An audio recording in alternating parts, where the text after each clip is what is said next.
ये क्वेश्चन करते हैं। A boy is pushing a ring of mass 2 kg or and radius 0.5 meter with a stick as shown in the figure। अच्छा, JEE के question में है ना, डायग्राम में बस इतना ही दे रखा है, इसके अलावा कोई डिटेल नहीं दे रखा है। ठीक है, the stick applies the force of 2 newton on the ring and rolls it without slipping with an acceleration of 0.3 metre per second square. इसको बनाते हैं। फोर्स जो है ये स्टिक जो है ये फोर्स F इस डायरेक्शन में लगा और फोर्स का मैग्नीट्यूड कितना है 2 न्यूटन। तो इसके कारण जो है ये रिंग इस डायरेक्शन में रोल करेगी ओमेगा से, ठीक, पर ये एक्सेलरेट भी कर रही है, तो किसी भी पॉइंट ऑफ टाइम पे एंगुलर वेलोसिटी इसकी ओमेगा होगी और एंगुलर एक्सेलरेशन जो है वो अल्फा होगा। ठीक है, तो ये फोर्स लगाने के कारण ग्राउंड सरफेस पे बिना स्लिप किए ये रिंग जो है एक्सेलरेट कर रही है। किस एक्सेलरेशन से? 0.3 मीटर पर सेकंड स्क्वायर। तो इस डायरेक्शन में जो एक्सेलरेशन है ए, वो दे रखा है अपने को 0.3 मीटर पर सेकंड स्क्वायर, और ग्राउंड में यहां पे प्योर रोलिंग है। ठीक है, तो यहां पे प्योर रोलिंग है, तो कौन सा रिलेशन सेटिस्फाई होगा? एंगुलर एक्सेलरेशन और लीनियर एक्सेलरेशन के बीच में A is equal to alpha into r. इसका रिंग का रेडियस जो है अपन r मान लेते हैं, तो ये भी सेटिस्फाई होगा। अच्छा, अब क्या बोल रहा है? The coefficient of friction between ground and ring is large enough so that the rolling always occurs. मतलब ये वाला नीचे वाला जो सरफेस है इस पे हर बार प्योर रोलिंग होगी। म्यू दिया हुआ नहीं है, पर कहते हैं सफिशिएंट है इसको प्योर रोलिंग कराने के लिए। ठीक, और दूसरा सरफेस कौन सा हुआ? स्टिक और रिंग के बीच में। तो coefficient of friction between the stick and ring is P/10। P की वैल्यू पूछिए, बेसिकली यहाँ का म्यू पता करना है अपने को। ठीक है, तो इसको अपन म्यू बोल देते हैं, ये म्यू अपने को पता करना है। अच्छा, इस रिंग पे जो फोर्स ऑफ फ्रिक्शन लग रहा है इन दो सरफेस के कारण, उसका डायरेक्शन देखते हैं पहले। तो ये वाला जो पॉइंट है इस पे जो फोर्स ऑफ फ्रिक्शन लगेगा किस डायरेक्शन में लगेगा? इस डायरेक्शन में लगेगा, क्योंकि इस रिंग की टेंडेंसी होगी ऊपर के डायरेक्शन में मूव करने की, तो स्टिक जो है वो नीचे के डायरेक्शन में फ्रिक्शन लगाएगी। F1 बोल देते हैं इसको। ठीक है, अच्छा, अब ग्राउंड सरफेस देखते हैं। ठीक है, ये रिंग जो है राइट हैंड डायरेक्शन में इस फोर्स के कारण मूव करेगी, तो ग्राउंड जो है इसको रोकने की कोशिश करेगा। तो ग्राउंड सरफेस के कारण जो रिंग पे जो फोर्स ऑफ फ्रिक्शन लग रहा है इस डायरेक्शन में लगेगा F2।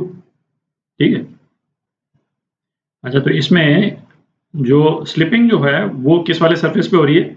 स्टिक वाले सरफेस पे स्लिपिंग हो रही है। तो F1 जो है वो कितना हो जाएगा? म्यू इनटू नॉर्मल फोर्स जो इस पे लग रहा है रिंग पे, जो कि इस केस में F के बराबर है। ठीक है, म्यू F।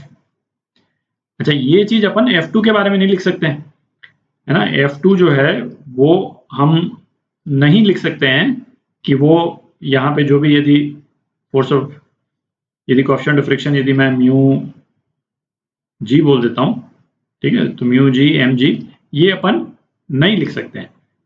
ठीक है, मतलब F2 is not equal to mu g m g. क्यों? क्योंकि यहाँ पे प्योर रोलिंग हो रही। ये कब लिख सकते थे? जब स्लिपिंग होती है, तो बिकॉज ऑफ प्योर रोलिंग। तो प्योर रोलिंग के केस में F2 जो है वो म्यू जी एम जी से नीचे कोई भी वैल्यू हो सकती है।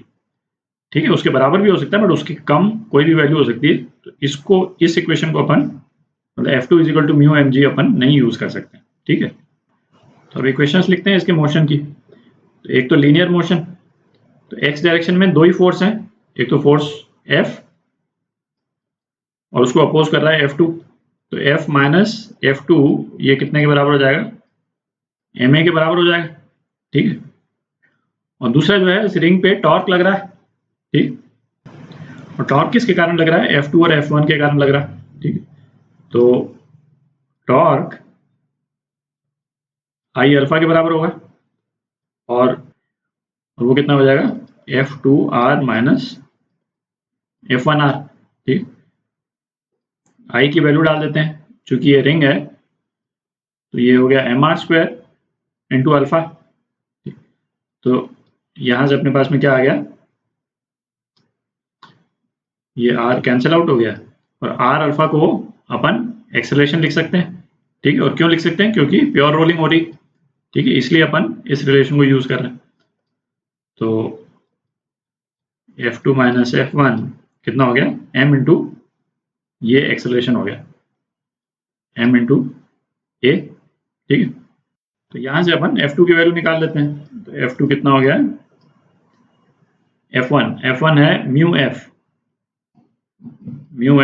Plus m a. ठीक है, तो ये दो इक्वेशन आ गई अपने पास में, ये इक्वेशन 1 हो गई, ये इक्वेशन 2 हो गई। तो 2 से F2 की वैल्यू जो है 1 में डाल देते हैं, तो क्या आ जाएगा, F minus mu f minus m a is equal to m A.